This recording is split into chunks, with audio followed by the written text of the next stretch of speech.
Let me say good morning. Good morning. And let me thank Dr. Angelique Walker-Smith for, first of all, the invitation to be a part of this gathering, and then secondly, for that glowing introduction. I don't know really if I'm all of the person that she said I was, but at least I'll try to live up to it. I am particularly happy to be sharing with you today because this really gets back to the heart of what I do. And I believe that really at the heart of what most pastors do, and that is engaging our people, engaging our community to deal with the tough issues that face us, and not just simply to have a meeting and complain about what's wrong, but to be able to come up with some concrete steps in order to resolve those issues and to turn them into victories so that we can have a community that works and we can change those wrongs into right. What I'd like to do this morning initially is just simply share with you a little about why we ought to be engaged in community organizing. And I don't know, I think Dr. Tom is going to come back and talk about what community organizing is, and maybe we probably should have gotten a what before we got the why, but but I'm going to talk a little bit about why, and then share just a few examples and a few stories about community organizing and our work in it in the city of Chicago. I know, again, Dr. Tom is going to define it, but I do want to begin with what I think is a real simple definition that gets us to the why. And I want to start by saying that community organizing at its base and at its root is about organizing communities. Now that may sound so simplistic that it really doesn't make sense. And you say, why did he drive all the way down from Chicago to tell us that community organizing is about organizing communities? Well, I want to say that because I think that what happens a lot in what we do is that we forget community. We get so caught up in the issues or the problems or the things that we don't like in our neighborhood, and we forget that our first priority is to deal with community. One of the challenges of the 21st century really is discovering what that community is. We are so separated, and many times our community has been defined by other folks. And so we have outside agencies who give us their own preconceived notions about where the community is, where it starts and where it begins. That has absolutely nothing to do about the people who are in it. And so part of what we have to do as we begin dialoguing about this is really determining and understanding community.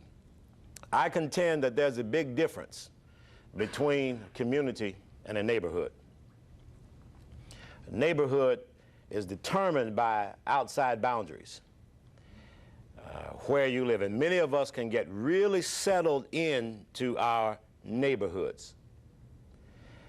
We're bounded by one street on the north, one on the south, the railroad tracks on the east, or the river or the creek on the west, and that puts us in a particular neighborhood. But a neighborhood that is circumscribed by natural or outside boundaries does not make a community.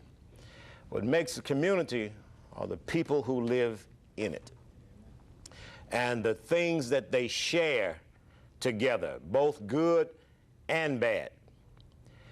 And so part of what we have to do as we begin this process is really get to know our community. It means interaction. It means meetings like this, where we sit down and we meet to see who's who are the people who are concerned in the community, who live in our community, who share the same values that we share, regardless of our cultural background, our religious background, that we're all living in the same place.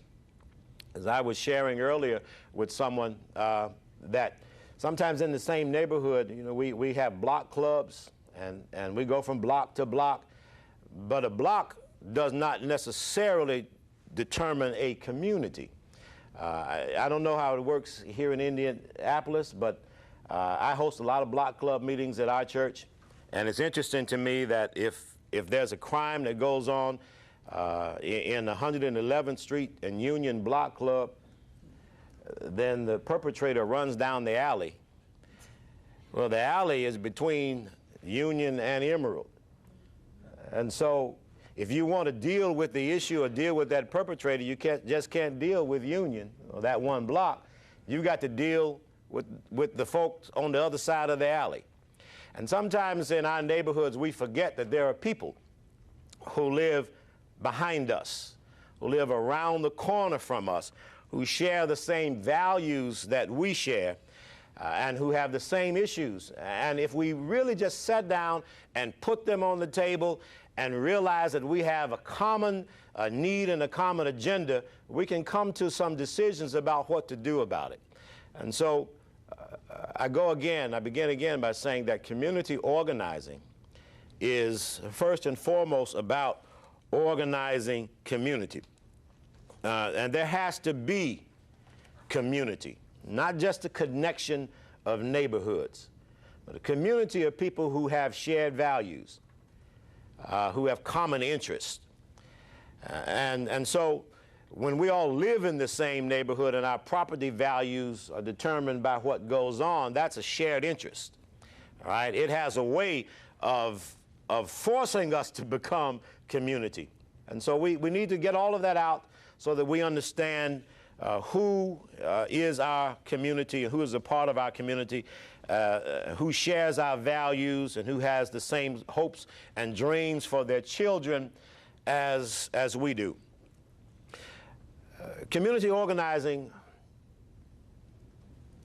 ought to be more than an initiative that seeks to settle one issue, but it ought to be a long-term relationship of building capacity, building relationships within the community. It's a process that seeks to help us identify, include, and build upon a range of key resources, both internal, inside our neighborhoods, in our community, and external. So we listened to those people who were introducing themselves earlier. What we really saw was a list of key resources.